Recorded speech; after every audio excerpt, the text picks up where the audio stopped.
Il le justifie de façon assez traditionnelle, que ce soit la croissance économique ou d'autres phénomènes économiques.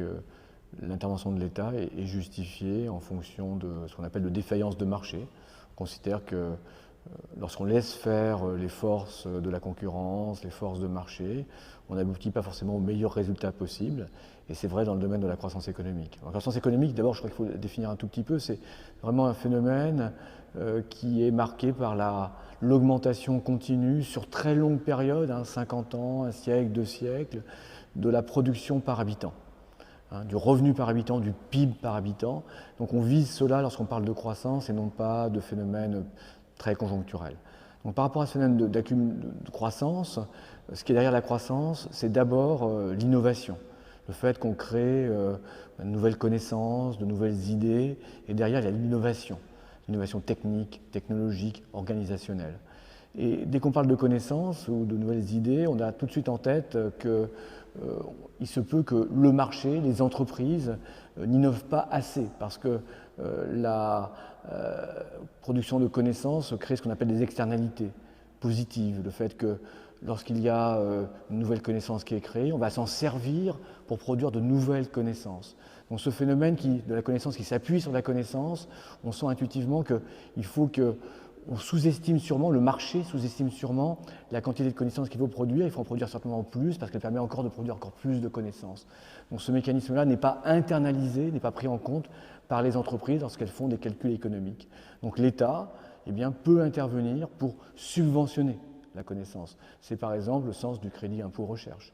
On va subventionner la recherche pour essayer de stimuler la recherche, parce qu'on pense qu'elle se fait à un niveau insuffisant dans le cas des entreprises.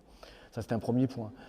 Dans la production de connaissances, il y a aussi l'idée que souvent, c'est un bien public. C'est-à-dire qu'un bien public qui va servir à tous, qui n'est pas forcément... on ne peut pas forcément exclure les individus de l'utilisation de ces connaissances-là. Donc peut-être, sûrement, on peut le comparer à un bien public traditionnel, et ce bien public doit être produit par l'État. C'est le sens de la recherche fondamentale, qui est le domaine du CNRS en France, qui est donc une activité d'État, qui est pour essentiellement financée par l'impôt, qui est un bien libre, qui n'est pas tarifé ensuite, mais qui permet aussi d'être produit sur une grande échelle. C'est donc un point aussi important. On peut aussi parler des problèmes de coûts de transaction. Le coût de transaction, c'est le problème qui se pose lorsqu'il faut faire un échange. Et en particulier en amont de tout, ce qui est très important pour la croissance, c'est de définir ce qu'on appelle les droits de propriété. Dans le domaine de la croissance, on accumule, on investit, on innove, on fait une dépense aujourd'hui. Et cette dépense aujourd'hui, c'est dans l'espoir, bien sûr, d'avoir des profits, des revenus dans le futur.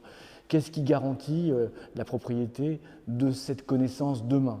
Eh bien, ce qui la garantit, c'est l'invention et la protection par ce qu'on appelle donc les brevets. Et donc le brevet, la forme juridique derrière sous-jacente, c'est une intervention de l'État, à laquelle on ne pense plus vraiment, mais qui est essentielle dans le phénomène de la croissance pour garantir la propriété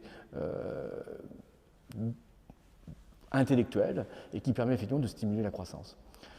On a aussi en tête qu'on peut-être qu'on sous-accumule. C'est-à-dire quoi sous-accumuler dans le phénomène de la croissance ? Ça veut dire qu'on investit, les entreprises n'investissent pas assez. On n'épargne pas suffisamment parce qu'on n'arrive pas à passer des contrats financiers entre par exemple les seniors et les nouvelles générations qui ne sont pas encore sur le marché, qui ne sont pas encore nés. Donc par rapport à ces questions-là, de contrats incomplets, ce qu'on appelle, l'État peut intervenir par un système qui est le système de retraite par répartition, qui est finalement une intervention publique pour stimuler l'accumulation et l'épargne dans un monde qui sous-accumulerait. Donc on accumulerait plus grâce au système par répartition. Donc on a bien sûr la question de la fiscalité correctrice. C'est-à-dire qu'on peut très bien avoir un système qui introduit des externalités négatives. On a parlé tout à l'heure d'externalités positives, mais on peut aussi avoir des externalités négatives. C'est quoi l'externalité négative ? C'est la pollution. C'est l'utilisation de ces ressources naturelles dans un monde qui croît. On utilise beaucoup de ressources naturelles.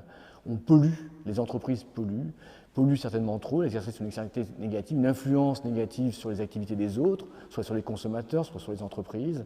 Et il faut donc corriger. Et la fiscalité est un moyen de corriger, de pénaliser, de faire ce qu'on appelle une fiscalité verte, dont on parle souvent, qui permet de pénaliser le pollueur et de faire en sorte qu'il polluent moins, donc qu'ils produisent moins, qu'ils consomment moins d'énergie polluante, qu'ils en émettent moins dans l'environnement. Et donc la fiscalité est aussi un moyen de corriger ces défaillances de marché qui se produisent au cœur du phénomène de la croissance.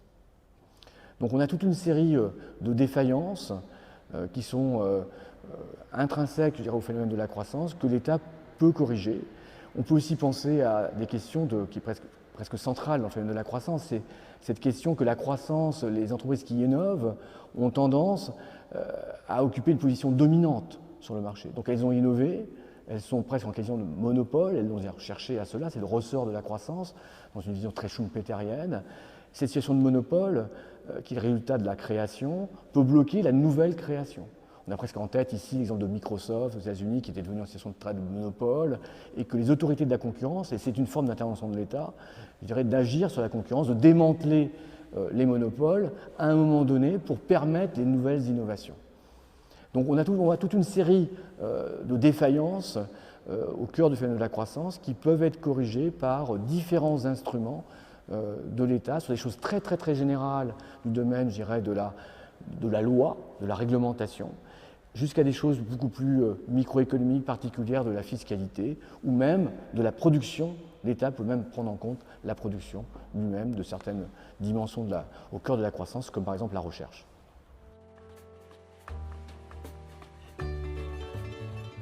Les spécificités de l'économie française, je dirais que, aujourd'hui, c'est qu'il existe un certain essoufflement de la croissance en France. Elle se mesure d'abord par rapport à cet indicateur de la productivité qui est essentiel. On a dit que la croissance était, et c'est essentiellement, l'augmentation continue du revenu par tête. Et de manière sous-jacente, c'est en fait l'augmentation continue de la productivité du travail. La productivité du travail en France est encore relativement élevée et elle se compare assez bien à la productivité dans d'autres pays développés comme les États-Unis, comme l'Allemagne dont on parle souvent. On était même au début des années 2000 en situation assez comparable avec l'Allemagne, assez proche des États-Unis. On peut dire que les années 2000 et début, donc les périodes assez récentes, ont marqué un certain essoufflement de la productivité en France. Ce qui marque effectivement un certain essoufflement du modèle de croissance français.